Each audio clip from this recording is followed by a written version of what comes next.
Hi, everyone, and welcome to this Rally webinar, Evolve Your Employer Brand, Storytelling for Team Value Propositions. I'm Lori Sylvia. I'm the founder of Rally Recruitment Marketing, and I want to thank all of you for joining us today. I'm really excited about this topic because we're all looking to create authentic content that shows our employee experience, and I think there's nothing more real than what it's like to work for an individual team.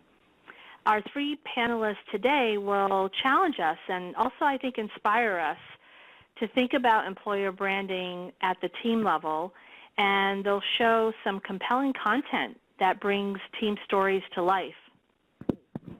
Today's webinar is sponsored by Stories, Inc., and I want to thank them for their partnership and support of Rally and helping us to bring educational webinars and resources like these to you. Let me introduce today's speakers. So with us today are Sunny Rock, Recruitment Marketing Strategist at BAE Systems, Siobhan Thomas, North American Employer Brand and Recruitment Marketing Partner at AstraZeneca, and Lauren Sargent, co-founder and partner at Stories, Inc. Welcome, everyone. Hi, thanks for having us. Thanks, Lori. Hello. Great. So thank you all for being here. Siobhan, why don't you introduce yourself and tell us about AstraZeneca? Sure. Thanks, Lori. As a really quick overview, AstraZeneca is a pharmaceutical and biotechnology company. Our global headquarters are in Cambridge in the UK, but our US headquarters is in Gaithersburg, Maryland, which is where my office is based. We currently have over 60,000 employees globally. In the US, we have around 4,000. And our hires typically range anywhere between 3,000 to 3,500 in the US. We are definitely growing and expected to have quite a few people join us this year. I myself have been with AstraZeneca for almost 4 years. This May will be my anniversary. And I joined before the EBRM role, or as we give it the EBRM title, it's Employer Brand Recruitment Marketing. Before that role actually existed, and I was brought on to support global EBRM initiatives, including launching our global employer value proposition. As of 2017, my shift focused to mostly North America employer brand initiatives, but I still have about 30% of my role is dedicated to our global initiatives as well. So, yeah.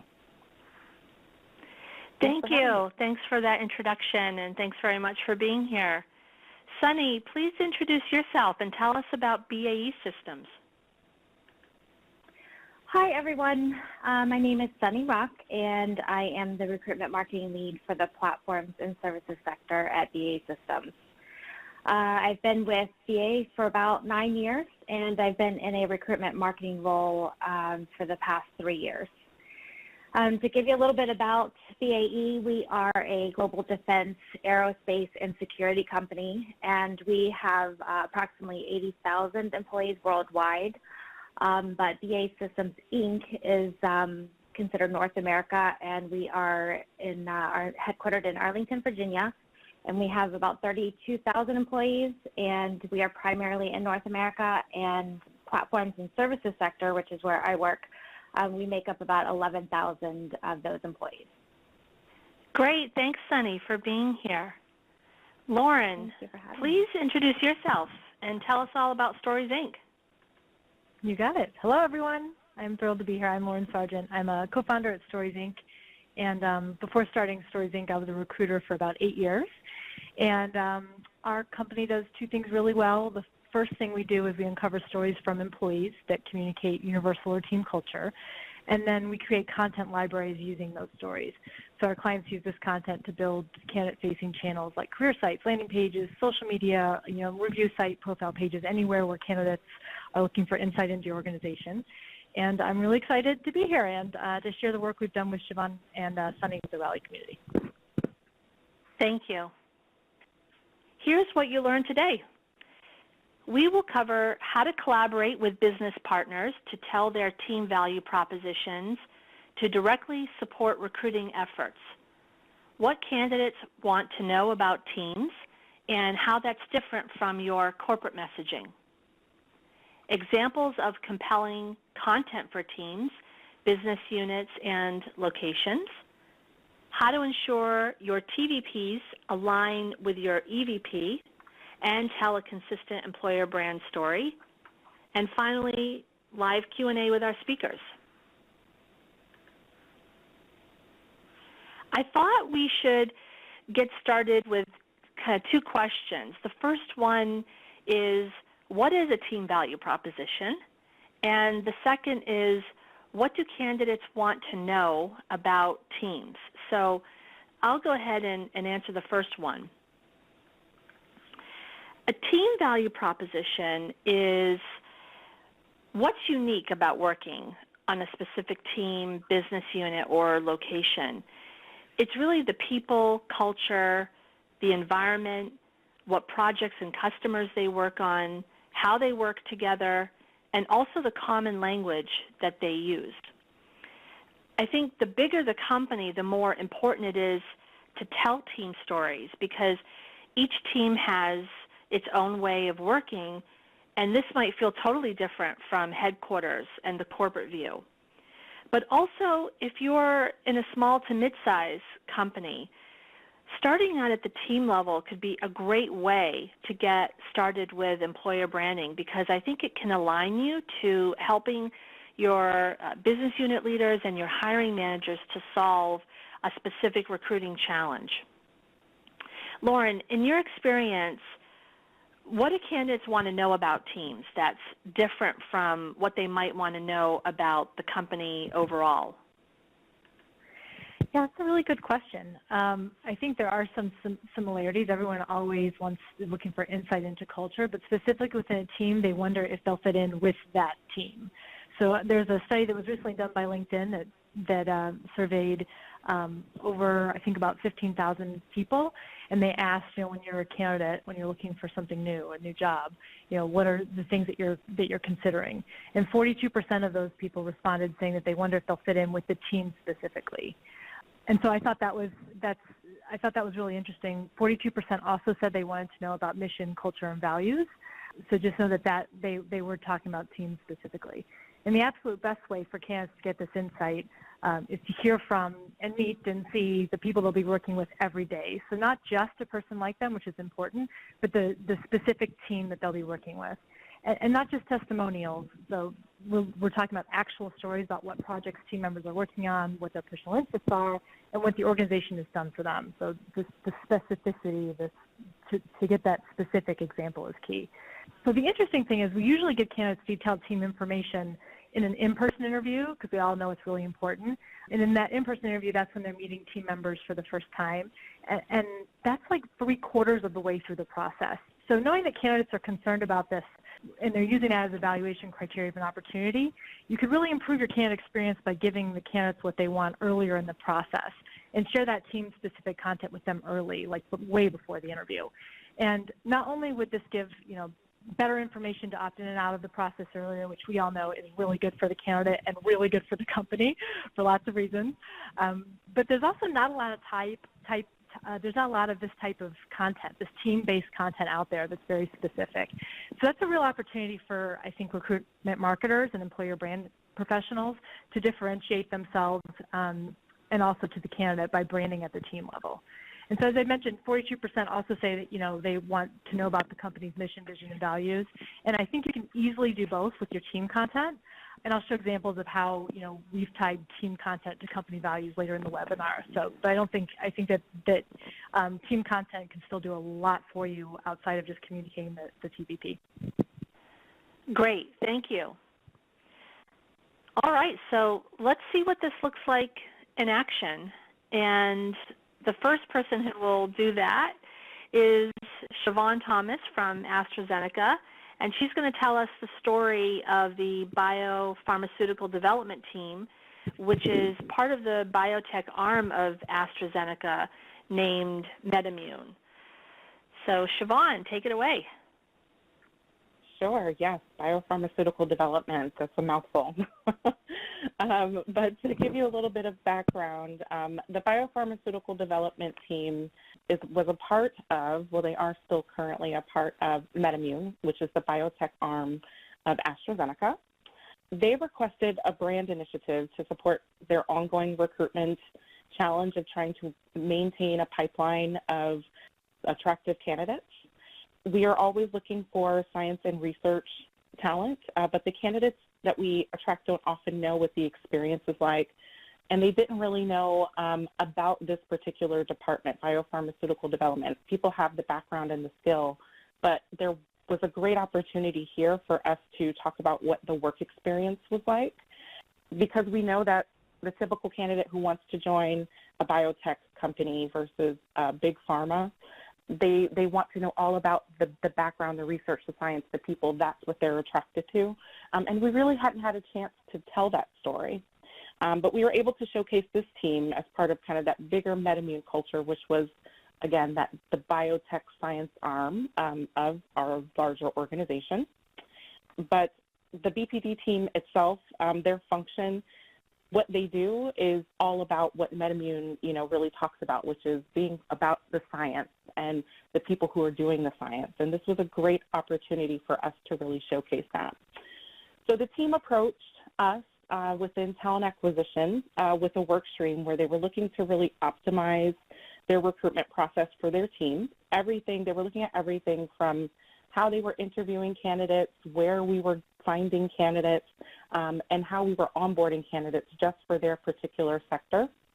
And their initial plan, as a part of their larger kind of recruitment process plan, was to do an internal education to the organization about what BPD was to the company, what that meant for the company.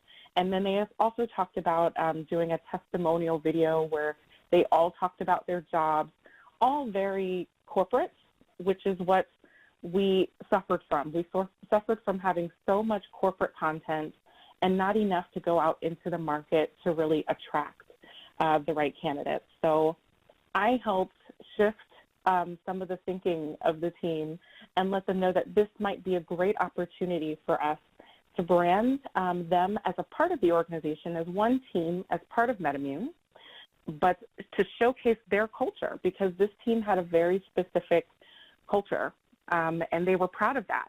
And this was their opportunity to talk to that and to showcase that.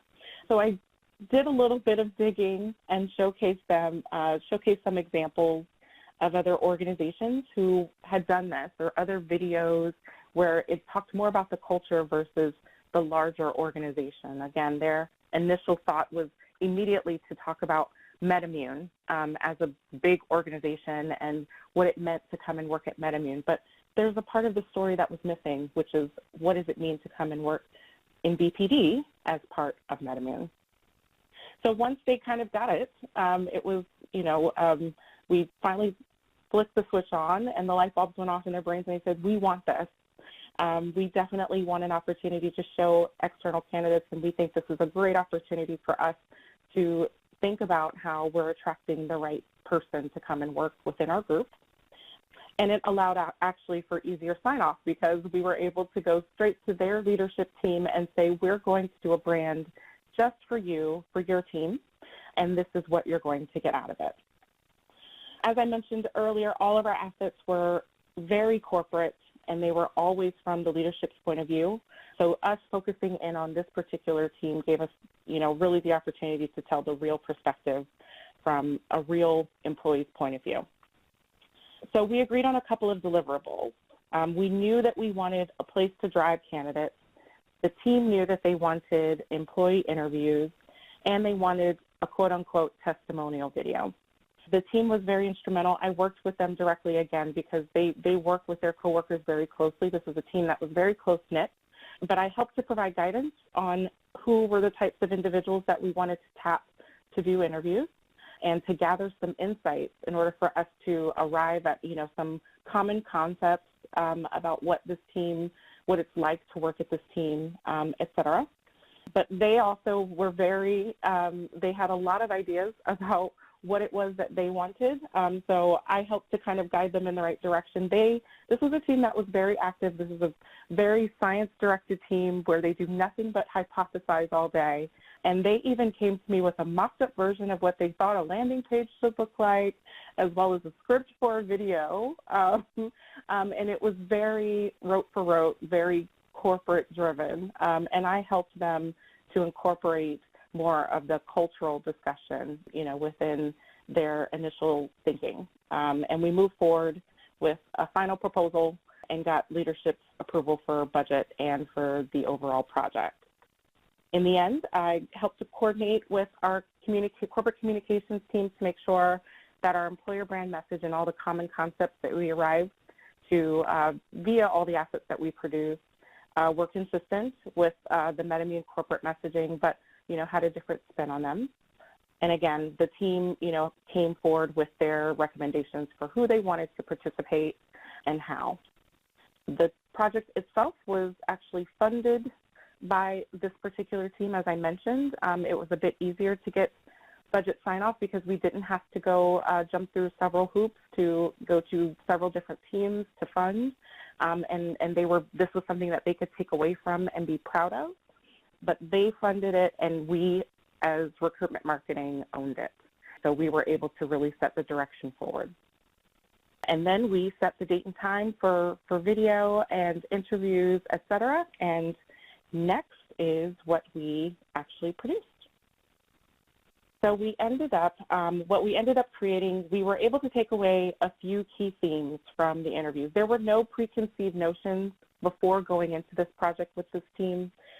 They had an idea of what they thought they wanted their story to look like in the end, but we were actually able to gather some really interesting pieces that I did not think we were initially going to come away with, especially with a very science-driven, science-specific background, research-specific team.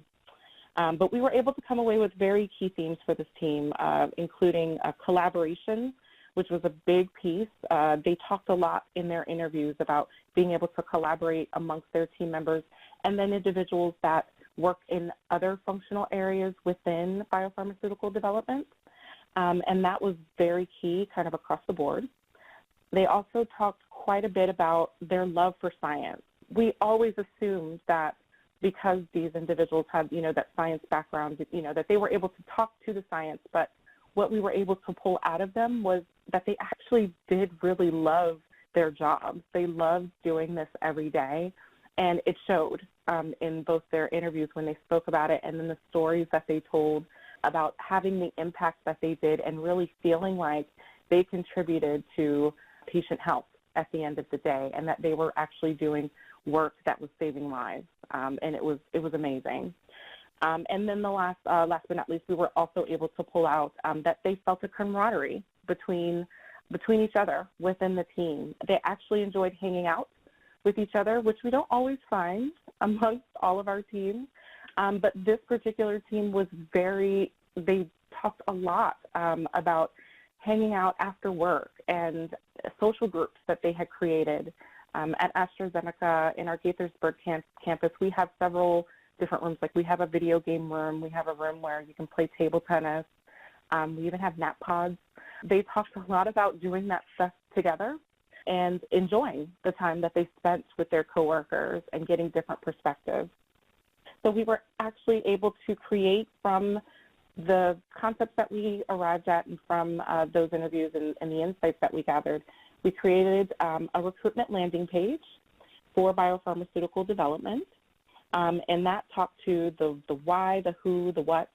We focused, talking about the focus on science at AstraZeneca, and that this is the team that actually lives and does the science every day. So we were able to pull that all together based on the interviews that we created and crafted. Aside from the landing page, we also, Stories Inc. also did a video for us, and that's where all of the storyteller interviews were captured. And we also used those insights for internal recruitment campaigns, such as our employee referral program. We used a lot of that messaging to really kind of drive home, why you should, invite your friends to come and work for us. We also had Stories Inc. do a photo shoot for us on campus with the participants. We had a bad habit of using stock photos in the past, and this was an opportunity for us to really capture the real, true essence of the team and getting real photos of the real people who are doing this work every day. And we drove to the landing page that I mentioned earlier through organic social media content. Stories Inc. was able to craft some social media quote cards for us that we shared on our already existing career social channels. And we were also able to leverage the assets in recruitment campaigns for the team. We did a LinkedIn campaign where we leveraged the video to a target audience for one of the functional areas within biopharmaceutical development. And we got quite a few responses. We were able to actually pipeline around 16 candidates from that campaign, and that's pretty huge because this team is only maybe 300 people in total. So pretty large effort for us overall. And I think the next few pages show, or the next few slides show the actual landing page. We used the photos and the quotes that we gathered from the insights as well, that we picked up from the storyteller interviews. We used them for our campaign landing page specifically for recruitment. We broke down the team functions. This was at the request of the team, but we also talked a lot about the culture and the experience and the opportunities that exist within the team, as well as we were able to capture ambassador quotes on the page from those storyteller interviews. Again, kind of giving that real story, you know, to what we already know about the larger organization, but really talking specifically to this team. And this page is still active today. And then finally, the stories team, as I mentioned earlier, crafted quote cards for us, and we use these and share these on our existing social channels and drive to the page, the landing page that I referenced earlier. These will go live in the next month, but they're ready and raring to go. And yeah, that's the final piece.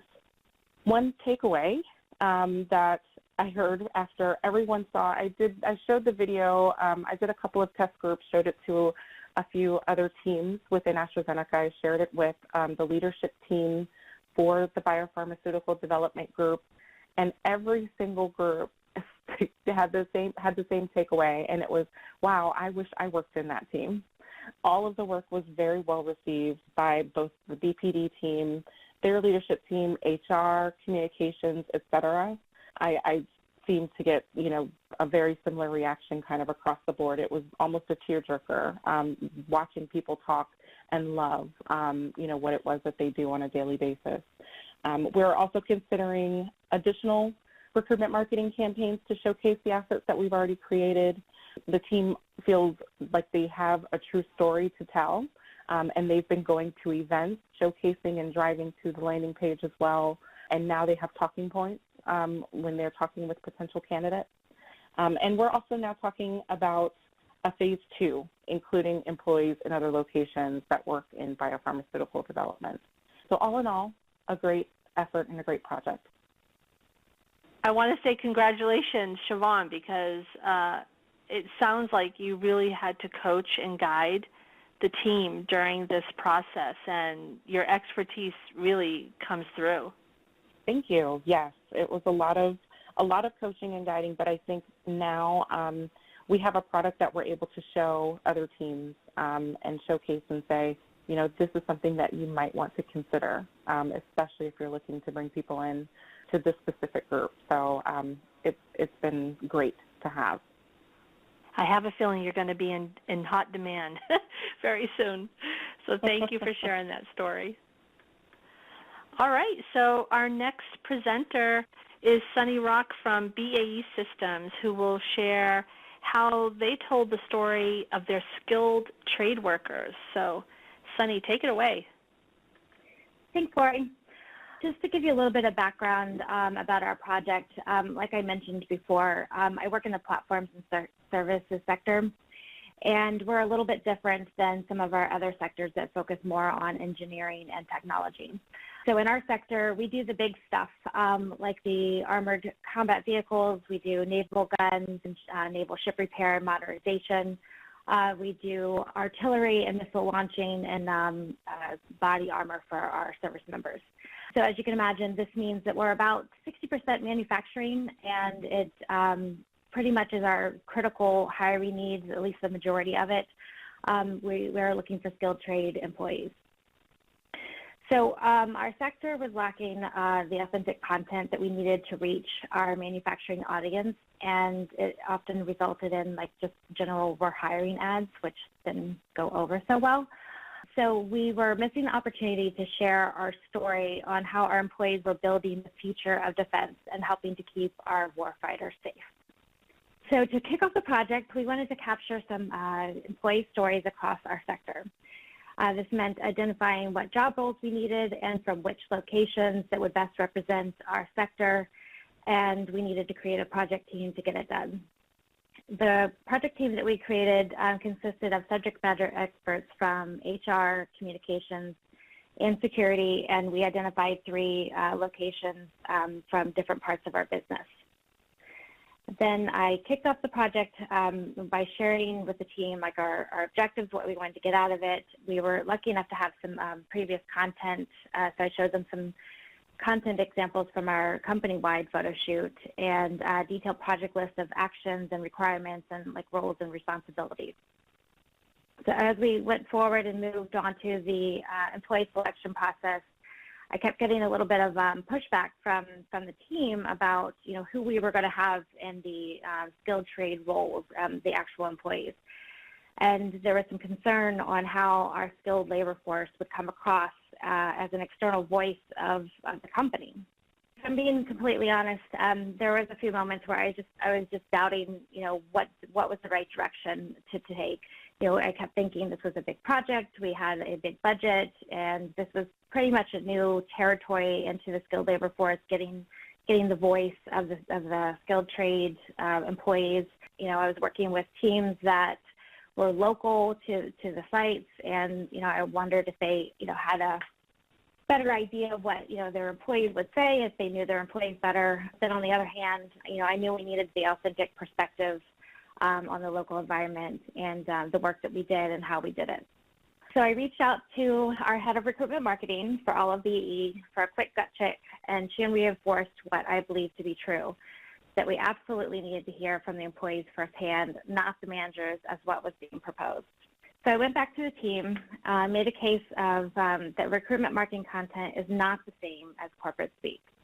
We are not talking at our audiences, but we had to engage with them on a personal level. We wanted the audience to be able to see themselves in a role and a part of the team, and it has to be peer-to-peer contact. Then lastly, I reminded them that the project was being funded by recruitment marketing, and this is the direction that we felt that we really needed to go. Here's a few examples of some content that we just put out recently for Engineers Week. We did do a couple of engineers and a couple of project manager roles in addition to the skilled trade roles. But in the end, it was a huge success, and we have new videos and an image library that showcases PNS employees across the sector, from our frontline and to our most technical role. And then a little bit of feedback. The employees that participated, they were really excited to be able to tell their story and to be included in the project. And the stakeholders' feedback, it was just overwhelmingly positive. And a few admitted that they got a little misty-eyed watching the videos. And we're just getting out of the approval process, and we're in the midst of developing campaigns, and we're preparing to launch the content. Here's a couple more examples that we just created for our talent acquisition event banners. Awesome. And these are used at recruiting events? Yes. Fantastic. So I feel like I should say congratulations to you too. I mean, both of you said that when you showed the work that people got misty-eyed. Like, that's a pretty powerful emotion. So I think it's awesome. And you too, Sunny, like, you had to really you had to really, it sounds like, show your expertise, that you knew what you were doing to guide this whole project, and then to have that kind of response at the end. It must have felt like really validating. So I think it's great. Thank you. So Lauren, I wanted to ask you if you could give us some of your perspective now on working across different employers, and share some of your pro tips about how a TVP is tied to an employer value proposition, and also show us some examples of what that can look like. Yes, happy to. So a little bit later in this webinar, we'll talk about, we'll have a checklist of content that we recommend you have per team. But here I just wanted to say that when we're talking about TVP and EVP, know that it's really important that you have a good mix of content for the team. So you should have content that's just for the team, like end of sentence, just team related. But then you should absolutely have content that are tying the team to the organization. So in Siobhan's case, from our conversations, it seemed like it was very easy because the team, AstraZeneca and MedImmune already were living their values. So the stories that we gathered from the team actually mirrored a lot of the values of the company. So it wasn't starkly different. So what you can do there is mirror the values. So take what you already know, when you get your team stories, match what the values of the stories that you get, how they also match the organization.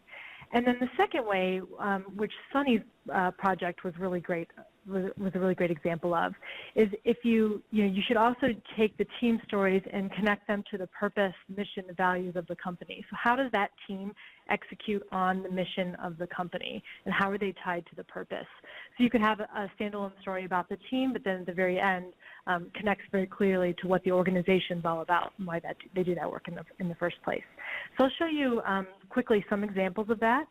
So the first would be mirroring the value, as I mentioned, at AstraZeneca. That's a really good example.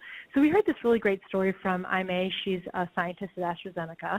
And one day the CEO of MedImmune has actually made an announcement to the whole company, kind of like your middle school principal did, where it comes on the loudspeaker and like everyone stops what you're doing to listen. So I thought that was really cool that the CEO did that.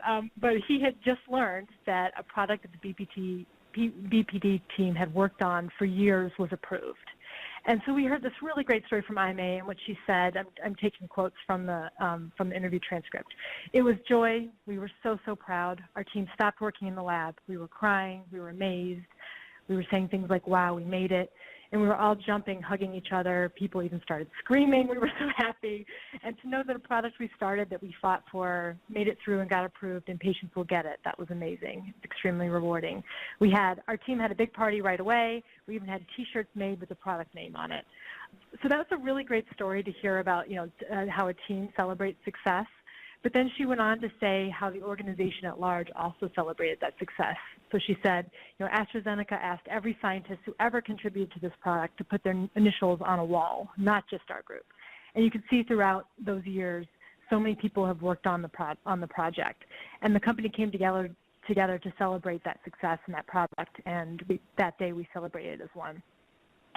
So that's a really good example of having the team celebration, showing the team celebrate the moment, and then also the organization did the exact same thing. So it's a team story, but also it shows how how it's not like they're on Mars and the rest of AstraZeneca is on Earth. It really shows that they're part of the same company. And so another example would be from BAE Systems is tying a story to the mission. So we're going to show a really quick clip. It's from someone named Luis, and he talks about his team hitting a tight deadline.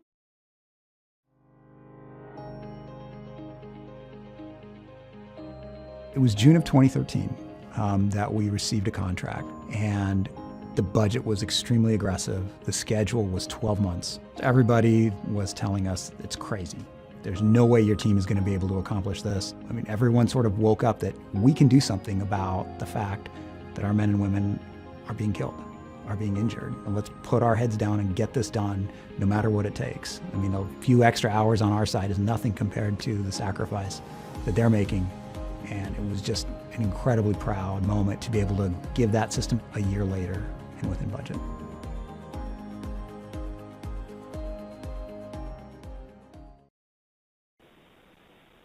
Okay, so that's a story that also ties to the organizational mission. I'm going to run through this really quickly just because I want to save time with Sunny and Siobhan to talk about what they learned and also open up for questions.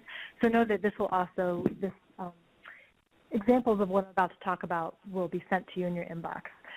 But here's some kind of content must-haves. So in terms of the story content, the goal is to bring the team to life, and that includes their individual personalities. And you'll need to get stories about the projects they're working on, what each person does on the team, something personal about them that they're willing to share, and definitely always have content that ties the team to the mission, to the company at large, as we talked about, like mirroring values or how the team realizes the mission and purpose. For visuals, so knowing that that's the story content you want to get, what you're asking about, the meat of the story, and all that's going to inform your visuals. So for photos, absolutely team members, doing their job alone and together, team members taking time off, like Siobhan had said, they like to hang out together, and there's spaces within work for them to do that. So actually capturing those moments, if it's real, if they do spend time together. And what we really loved is for BAE Systems is we were able to get pictures of the team hanging out and talking and walking, and you can see the ships in the background, which is really awesome. But you could also see their safety helmets. They each decorated their own safety helmet. So for Canada, that's really interesting insight because the decorations were specific to their team personality. Some people had different systems, and they had all kinds of different things. So that was kind of an interesting thought. And then also, get shots of the physical environment definitely with and without people. So seeing the physical environment allows candidates to visualize themselves there, so that's really important. In terms of video content, this is, our specific recommendation is always to tailor your videos to the channel and to where the candidate might be in the process. And so that means different topics and lengths and styles. So the timing I listed here is really general. You should always let the story drive the video length, give or take 30 seconds. So, someone that's about to interview with you in person or is considering an offer is more likely to watch a more substantive 2-minute video about the team than someone that's on social media. Maybe just a 15-second quick standalone story is better to grab their attention and drive them to the career site. So those are things that you should be considering. But I think that the major point is, if you're asking for people's time and for your own time, don't just create, one video, create 10. Even if it's one video that you cut little snippets from, don't just take 10 pictures, take lots so that you can talk to candidates all, for a long period of time and really get the most out of your time with the team and your time too as a professional. Thank you, Lauren. Yeah, those are some great tips. And also I liked how the example that you showed about the team values and finding that story that shows how the team values are really aligned to the corporate values. Like that's gold. That one was gold. So thank you very much. And now I want to hear, I guess, a good summary of lessons learned. So Siobhan, walk us through your takeaways. Sure, I'll try to whistle through this. So as I mentioned earlier, we often suffered from having so many corporate assets and corporate content. A lot of our stories typically come from our leadership, telling everyone what the organization is doing or how we should perform against our values and what that means. This was an opportunity for us to really get the employee perspective. I think the cultural piece should really come from the people who are doing the work every day. I think leadership plays a part, but we really did capture the true essence of what it meant if you were to come and join this part of this business group and be a part of this team. So I think that it's important to grab those stories directly from employees versus leadership, especially in these cases. I think also as well, ask the right questions of both the team that is requesting the work or that you're working with, and then your storytellers in the end to be able to allow them the opportunity to really tell their part of the story and get out what it is that they're saying. We had a lot of the team give their perspective on what they thought the questions should be, and it went back to what's your role, what do you do, where do you sit? But we found that that was the information that we had already captured several times over from the corporate perspective. This was an opportunity to really grab stories and really hear what perspectives, what the culture's like, what people's experiences are like, and little tidbits about, you know, their day-to-day or funny things that may happen in their day, that sort of thing. That's what people who want to join the organization want to hear about. I talked a little bit about the team wanting to, they had a lot of opinions and a lot of perspective, so I let them, you know, own the project, but also gave them some guidance on how to make this, you know, a true, you know, a true, giving those unique selling points for people who, you know, are talking about joining us or joining the organization or joining this team. So I was able to add in my perspective, share opportunities as well as examples of other organizations or other assets that have been created that kind of showcase that and help them think in a different fashion. They just didn't know what they did not know.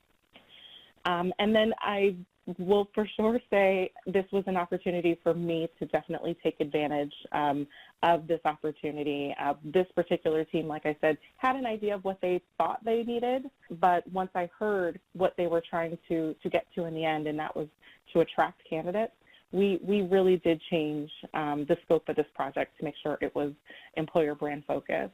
And it was easy for me then to be able to say, this is what we should do, and this is the perspective that this project should probably come from. So yeah, those are my takeaways from this, and I'm happy that we did it. Awesome, thank you. Sunny, why don't you share with us your lessons learned? Okay. One, don't fear authenticity. And, you know, there's value in that peer-to-peer content, and you might have to fight for it a little bit, but there's definitely the value there. Teams have their own language. It's a balance of embracing local branding and stories, but, you know, balancing with the overall corporate brand. We encourage storytellers to bring in props that might help tell their stories.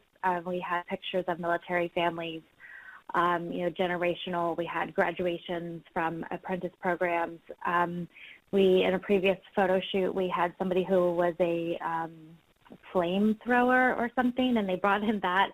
But it just kind of helps tell their story a little bit more and just get to know them a little bit more in the videos. And then, you know, use best practices and push through approvals. Trust your gut. Challenge status quo. So, you know, just trust your gut. Great advice. Trust your gut. I love that. Thank you. Welcome. And thank you again, Sunny, Siobhan, and Lauren. I think that was packed with just a ton of insight and great tips, like also a lot of professional tips for recruitment marketers and employer brand professionals. So thank you very much. And before we go to the Q&A, I just want to give a shout out to our upcoming Rally Forward virtual conference, which is taking place on May 1st. It's a 3-hour virtual conference, so you can tune in from your office, your couch, your favorite coffee shop, and we're going to focus this Rally Forward all around talent engagement. So you can go to rallyforward.com and register there, which is rallyfwd.com. So hope to see you again on May 1st. So let's hand it over now to Shelby, who will moderate the great questions that we've had coming in for our panelists.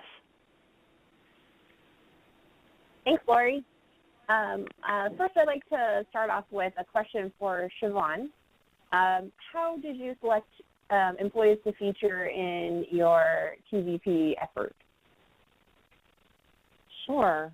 I worked very closely with this particular team, as I mentioned, they were super engaged and they know their teammates well. So I provided them a little bit of guidance about the types of individuals that we would want to hear from, you know, people who either had a dynamic story or people who are, first and foremost, people who were comfortable being on camera and didn't mind being interviewed, and they took the wheel from there. And we also talked about making sure that we had diversity as well. So they took the wheel. They were great in recommending their colleagues, individuals who they knew and worked with who would be good for the project, and they did a fantastic job. They gave me a long list. I pared down the list based on seniority, whomever, the different types of roles that individual. We tried to get a good mix, as well as, again, considering diversity and perspective.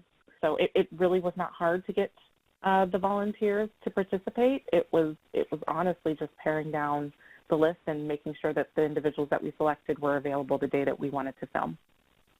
Wow, that's great. Okay, so moving on. Sunny, what kind of preparation do you need to do with employees ahead of any kind of content creation that you'd be doing for TVP efforts? I think it would depend on the location. I think it would depend on the audience.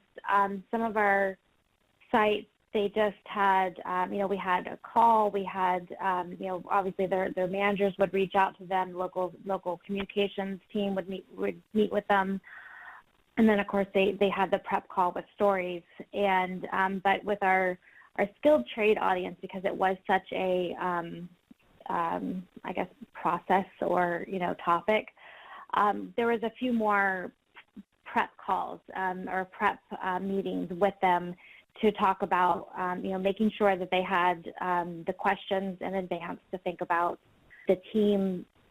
They didn't. I don't want to say that they guided them, because but they just kind of, it was like, you can't say BAE. It has to be BAE Systems, or just things like that. A little bit more guidance. Like if this was their first time speaking for the company, there was a little bit more prep with that audience.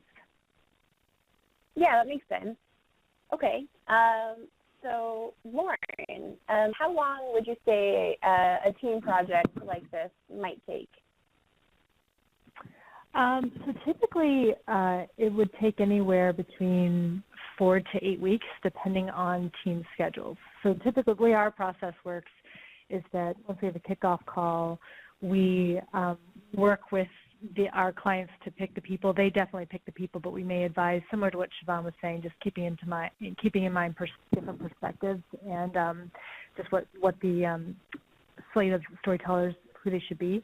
But for the most part, our clients pick the people, but we do all the scheduling, and that takes about 2 weeks just to pick a day or two that works best for the team to get the most amount of team members that could attend.